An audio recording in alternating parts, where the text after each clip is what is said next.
Bismillahirrahmanirrahim. Assalamualaikum warahmatullahi wabarakatuh. Sahabat muda sekalian yang berbahagia. Pada kesempatan ini saya kedatangan perwakilan pemuda ya, tanah air. Beliau berasal dari Bulungan, Kalimantan Utara, yaitu Bang Majlis. Apa kabar Bang Majlis? Alhamdulillah Sehat ya. Alhamdulillah sehat. Kita akan ngobrol dengan beliau tentang miras ini. Sebenarnya apa sih miras itu dan kenapa kemudian ada pikiran untuk menjadikan miras itu legal, dan ternyata masyarakat menolak. Nah, bagaimana pandangan sosok pemuda yang tentu punya harapan besar terhadap kemajuan kemaslahatan bangsa di masa yang akan datang? Silakan Bang Majlis. Ya, baik, makasih. Alhamdulillah diterima oleh tuan rumah ini. Ya, yang pertama miras ya, minuman keras. Yang jelas bukan es batu ya. Minuman keras yang jenis-jenisnya alkohol dan intinya kalau dikonsumsi dalam jumlah yang banyak akan membuat orang mabuk ya. Satu bencana moral ya kalau menurut kita, bahwa kenapa ada pikiran miras kok mau dilegalkan di wilayah-wilayah tertentu di Indonesia. Dan tentu saja ini tidak terlepas dari mulainya diteken Perpres nomor 10 ya tahun 2021 oleh Presiden Joko Widodo, yang kemudian melahirkan reaksi yang masif di kalangan masyarakat, bukan saja tokoh tapi masyarakat umum. Nah, ini sudah menunjukkan bahwa ada satu hal yang tidak beres ya, dan tentu saja karena responnya banyak, berarti ini bukan suatu masalah yang sederhana dan kecil, tentu sebuah masalah yang besar. Karena miras dilihat dari sisi apapun pasti dia tidak baik. Cerita agama dia diharamkan, kemudian dari sisi moral dia adalah sumber masalah yang besar buat moral bangsa. Kemudian dari sisi adab, padahal kita Pancasila kita sudah mengatakan kita adalah kemanusiaan yang adil dan beradab. Tentu dari sisi adab ini juga tidak beradab dan merusak moral bangsa, khususnya anak-anak muda. Nah, kalau sudah anak muda yang rusak, maka generasi apa lagi yang akan kita tunggu? Nah, hanya saja tentu lahirnya sebuah aturan itu ada maksud-maksud di belakangnya yang kita sampai sekarang belum bisa melihat dari sisi mana kebaikan yang bisa diambil, kecuali semata-mata karena uang. Nah, inilah yang kita sayangkan, kalau hanya karena uang dan pendapatan negara kemudian moral bangsa yang dikorbankan. Jadi luar biasa ya. Dan kalau berbicara moral, kita patut belajar nih dari Papua. Selama ini kan kalau soal infrastruktur, oke lah, Papua belum seperti di pembangunan di tempat lain gitu.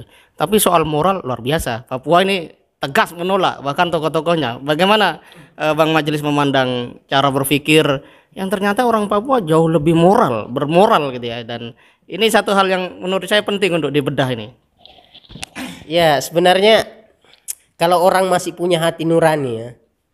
Ini kalau orang masih punya hati nurani ya, kecuali betul-betul hati nuraninya, artinya sifat kebinatangannya itu mendominasi, maka dia akan melihat miras ini betul-betul bisa diterapkan di masyarakat untuk dilegalkan.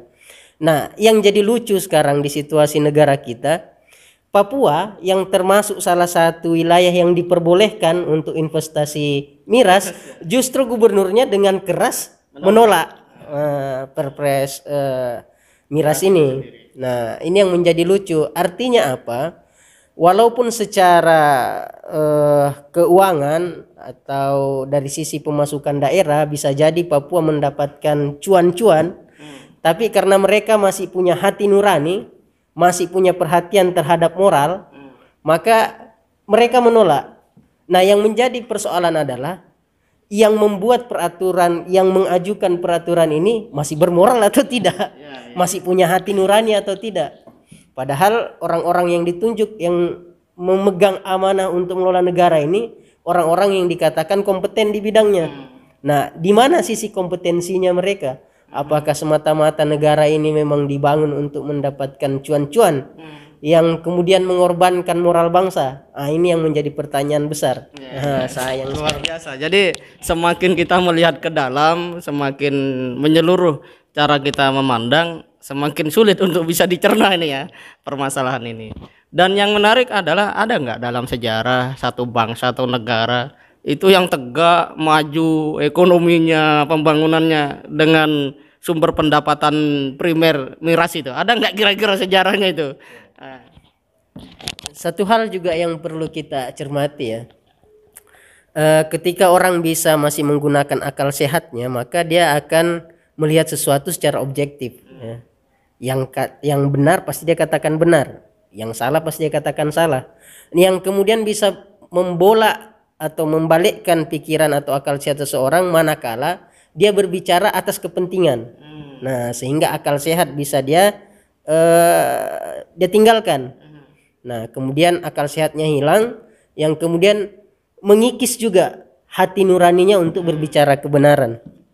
Nah, terkait sejarah tadi justru banyak sejarah yang kemudian beredar di media sosial ya, ruang-ruang publik. Bahkan kita dapat cerita tentang bagaimana dirusaknya tekanan sosial.